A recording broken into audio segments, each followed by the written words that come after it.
Wind it back because you're saying like back into the business aspect of being old school.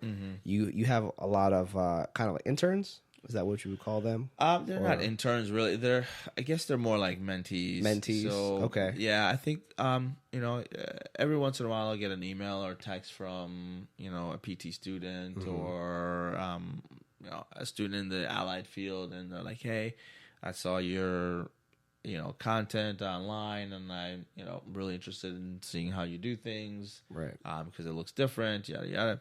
But yeah, sure, absolutely, come hang out and kind of see what we do. And sometimes they'll say, "Hey, do you mind if I shadow you for a couple of weeks and see how how you interact with patients and how you interact with your colleagues and how your system, how your dynamics Work. work." How your system works. Yeah. So, and that's a really humbling thing, and I really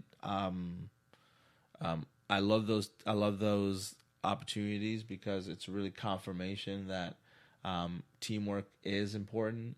It's really confirmation that what you can do on your own is nowhere near what you can do when you can collaborate with other people. Right. Because I don't think I would have that opportunity if it hadn't been for all these collaborations and all these occasional run-ins and connections that you just don't know where they're gonna go. Right. I didn't know we were gonna have this kind of friendship when we first met. I didn't know. I was like, I just think he just wanted to come hang out, see what I do, and then that was that. Right. Cut to a year and a half later or so, almost 2 years, bro. Almost 2 years. Yeah. Almost 2 years, man. It was a year for the first podcast. Yeah, and you're and still tolerating me. You have some knowledge. You have a lot of knowledge that I just know if I were to spend my time learning that knowledge, it would almost, I wouldn't say it'd be a waste, but then I'd be less advantageous with my own field rather than I could just, hey, I know a PT, go see my man Hiza. Yeah. And then we'll come back. Like, cause it's more about trust. And again, like that synergy and the belief that there's not scarcity in business. Right. That's one thing I really want to emphasize in like the podcast and just a mentality. Mm-hmm. Yeah, I mean, I think operating on an abundance mentality is important because you have to realize that, first of all, you can't treat everybody. Right. You can't see everybody. You can't train everybody.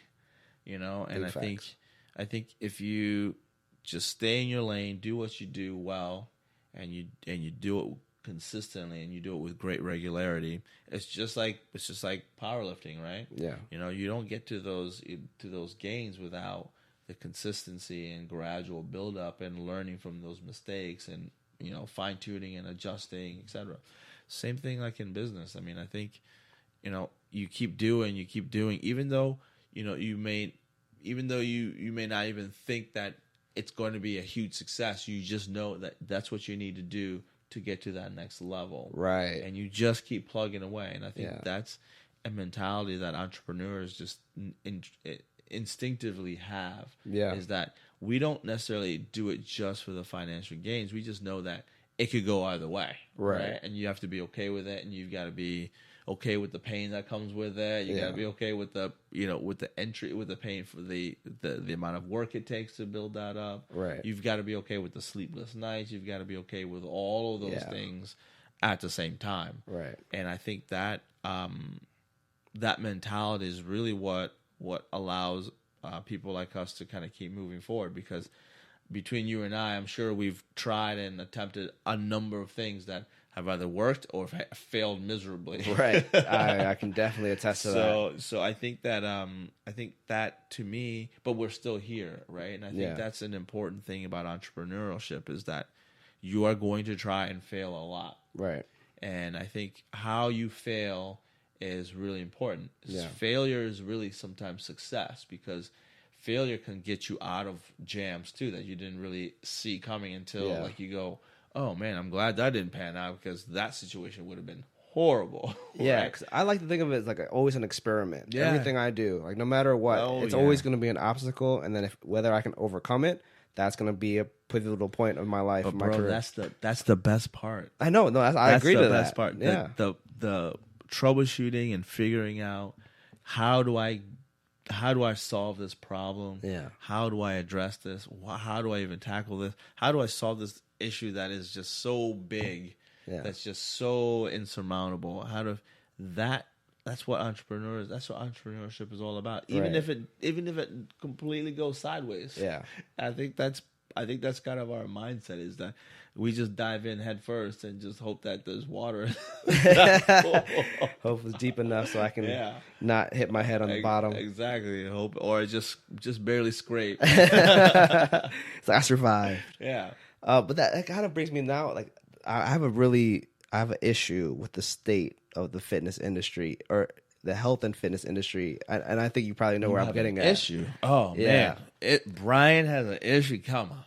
It's like, what really grinds my gears right now? All right, Bradley. But it's the fact, like, kind of it goes in hand what we do when we teach and educate.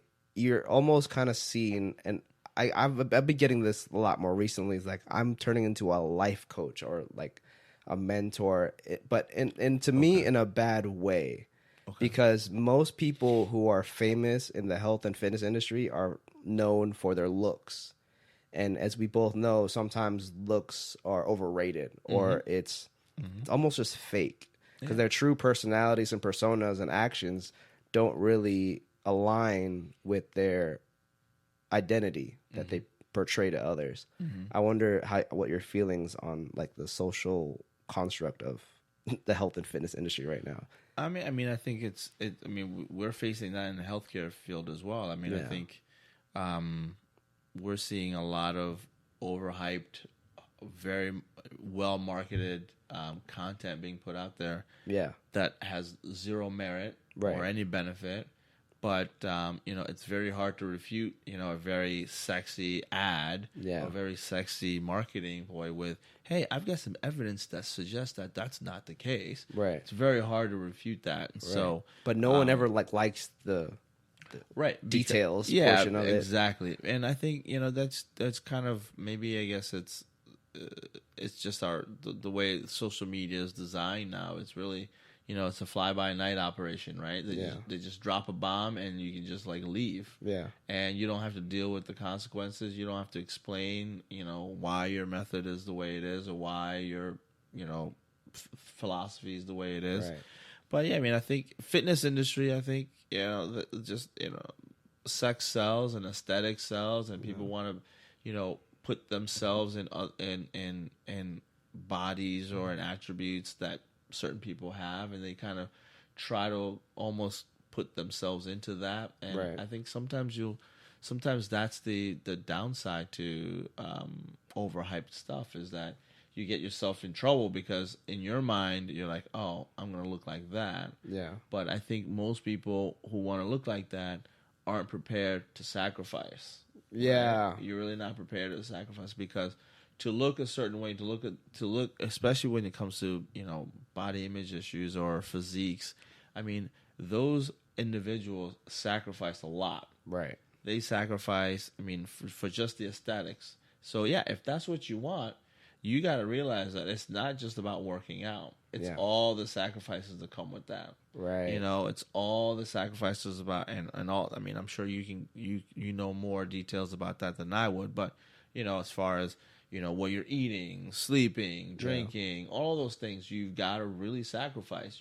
There's no late night snacks with, there's discipline that includes that needs Oreos, to be in and there's none of that. So the idea that if I just read this book, or if I just start this movement, I can look like that, or I can have a shredded physique is disingenuous. Yeah. But I think that's what sells, right? Because everybody wants to put themselves into that. And that's why it's so marketable, because it's an almost unachievable goal for most people, because most people don't know what it takes, sacrifice, what it truly takes to reach that level, to look that way. And I'm not saying it's healthy. Yeah. I'm just saying it takes a lot of sacrifice, and most people are not prepared for that. Right. Like, honestly, for me too, like, I've gotten to the point where, like, back in 2015, I was probably the leanest, the shreddest I've ever been. And now when I have clients or prospective clients who come at me like, I want a six-pack, I'm like, okay, I can help you get there, but I don't advise you staying there, because I've been there and I don't want to go back. Yeah, it's not a happy The place. lifestyle isn't fun. It's not happy. There's not. I mean, and that's the big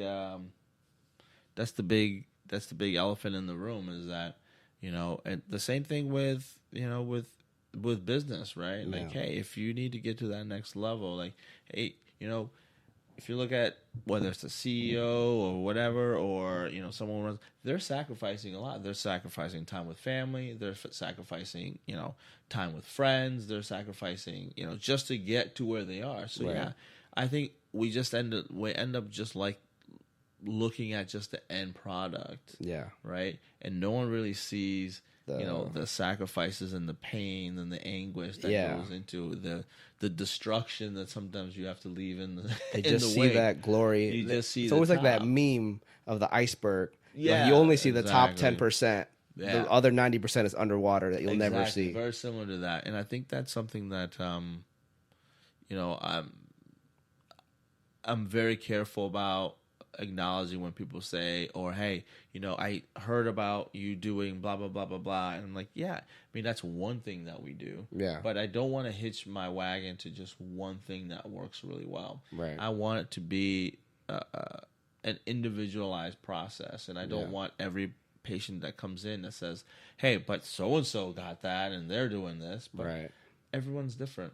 Yeah. Everyone's different. Everyone's sacrifice point is different. Yeah. And so I think that's kind of coming back at the education part, right?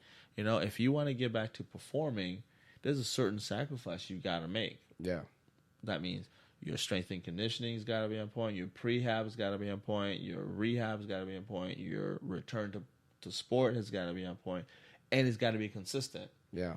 And that means you've got to sacrifice time. Right. Time, money. Yeah. Resources, training time, all of those things. So, yeah, I mean, I think that kind of goes without saying. We all have to make sacrifices, and we all make sacrifices. Something I truly admire about like your marketing of your business is that it is very consistent. Like you show exercises, techniques that would help a certain situation, but you never show clientele doing it because every person is different. And because I do that, I like highlight my clients and their achievements. It kind of puts me on the negative aspect when people see that, like, oh, if she can do it, that means you can help me do that. Mm-hmm. But her genetics aren't your genetics. So it may be harder, or it may even be easier for you, depending on, even though it's the same goal and you're male, female, mm-hmm. it puts me in a difficult situation because of the way that I market myself. Yeah. So I just want to say I truly admire your consistency. I appreciate that. The only reason that was just accidental because most of my patients, it's a HIPAA violation to record them and then post their stuff online, right? I see. So that's kind of where it came out. But one of the things that I'm debating on doing now is also kind of illustrating or highlighting some of interesting cases and how we've kind of gotten them back to doing what they enjoy doing. So I'm still kind of playing around with that. I've got a lot of video content because I do record a lot of my patients and the way they do things, obviously with their permission. Right. But we do record a lot of their movements and just for reflection sake and also for technique sake too. So I see. There's we have a lot of video content and all my patients are really nice and they're like, yeah, you want to post it, but I'm not comfortable posting a lot of content with patients on them because again, like you said, I don't want it to be like, well, that person came in and they got that and look and how come I don't have that same result? Yeah. But if it's a really interesting case, like, hey, here's a person that had a stroke and and they're having all this. They had all these other issues, but here's what we're doing to kind of retrain motor control. Here's what we're doing to retrain, performance, and here's how we're doing to retrain certain aspects of their recovery. Yeah, that's interesting. It's very specific, and not a lot of people are, kind of dealing with that. So it's I would like to start to highlight some of the unique patients that we see, but again, most patients are just like you and I. They just want to get back to their lifestyle, and they don't want their videos all over the internet. The other part is like, it's like I don't really know. I don't need it. So the reason why I initially just recorded myself was primarily because